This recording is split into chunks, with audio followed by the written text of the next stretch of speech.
Hello, my name's Sarah L. Campbell and welcome back to my channel. If you watched the last video I recorded, you'll know that we were discussing creating your main characters for your novel. This week we're going to be talking about settings.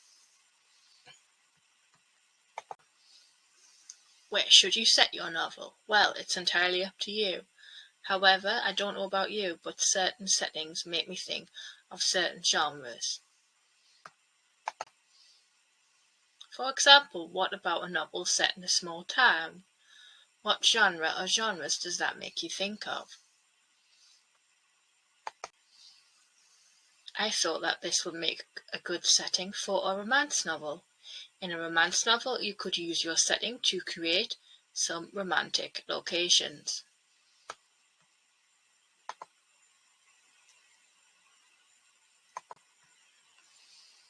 For example, you could have a scene on the beach where your main character is walking along, looking out to sea and thinking about their love interest, or you might want to have a scene where your main character and their love interest are sitting on a mountain and watching the sunset.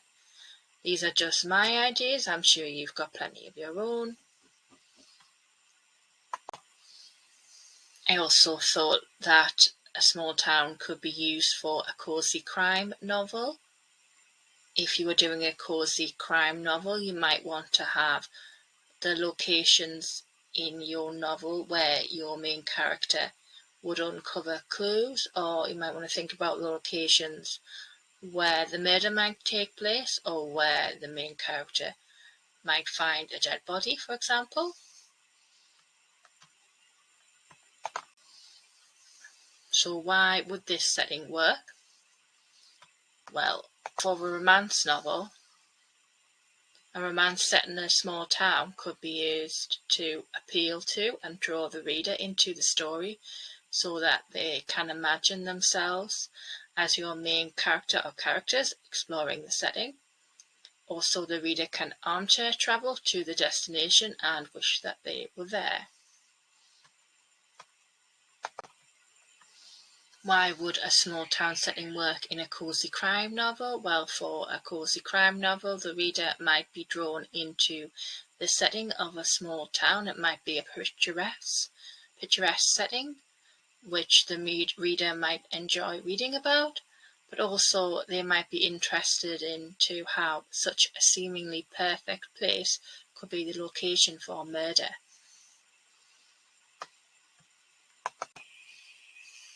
Think about how you would express the mood of your story through the use of your setting. For example,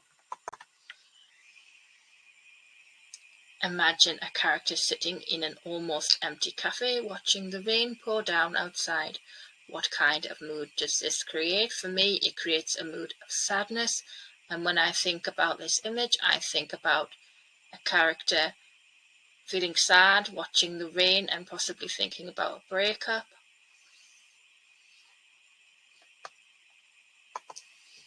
You might want to think about how the use of settings can reflect the internal feelings of the characters. So in the example that we've just seen, the fact that it's raining and the fact that the character is sitting in an almost empty cafe could mirror the character's internal feelings of sadness or loneliness, for example.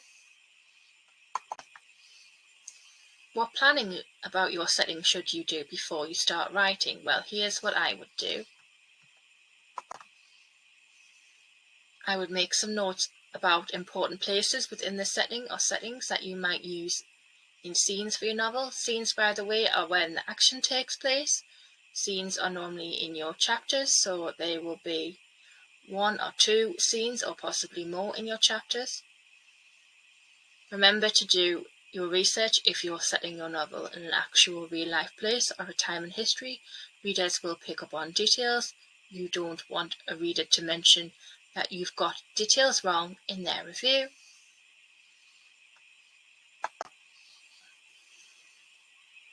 Here are some ideas to help you. Imagine what it would be like at a particular time of year in the setting if this is important for the story. So there I've got some Christmassy pictures, and if you've seen any of my books that I set one of them at Christmas.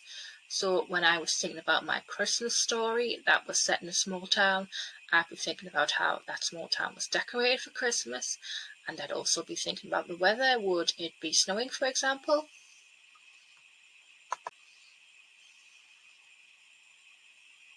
You might want to do some field research and go and spend some time in the place that you're setting your novel. You remember a while ago when we did our first video on writing, we talked about using photographs for inspiration for ideas for your novel. Here's where photographs could also come in useful if you want to take some photographs when you went to visit the place you're setting your novel. You could then use them in a scrapbook or a diary to write down some thoughts about the locations that you took the photographs of in your setting. This might be helpful for you to refer back to when you begin writing.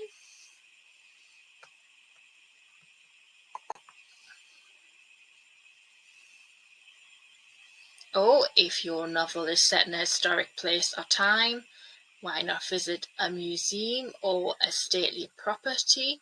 This could help you give your novel a true feel for the era that it takes place in. If you were creating a place from your imagination, you might want to think about using a Pinterest board for inspiration.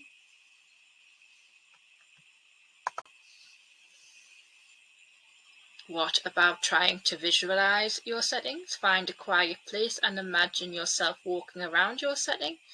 It might help you to do this through the eyes of your character to get a feel for how they would see the setting. Think about what you can hear, see, smell, and even taste in the setting. You could use a voice recorder to make notes, or you could use a notebook. How about drawing a map of the setting? You might want to not only think about the locales of a place, but also who you might meet. For example, in a small town, you might pinpoint where important characters in your novel live, or where the key scenes are going to take place.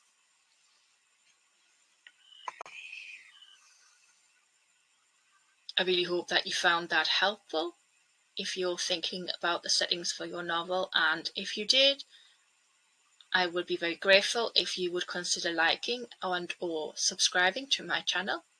For more information about me and my books, you can see my website, or you can follow me on my blog at sarah@3strawberrylane.wordpress.com. I will be putting up a written version of this presentation on my blog soon, so don't worry if you didn't make any notes. If you enjoyed this video and are able to do so, please consider leaving a donation. You don't have to, but it really is appreciated, and you can do so via Buy Me a Coffee. And remember, all advice given here is based upon my own opinion only and should not be taken as professional advice. Also, my advice may not be the way you would approach writing. Please remember that everyone has a different way of approaching writing. You carry out any of these activities at your own risk. I am not responsible for any misadventure caused by carrying out any of these activities. This video was created in Canva. Thank you very much for watching, and next time we'll be discussing the plot for your novel. Hope to see you again then. Bye for now. Bye.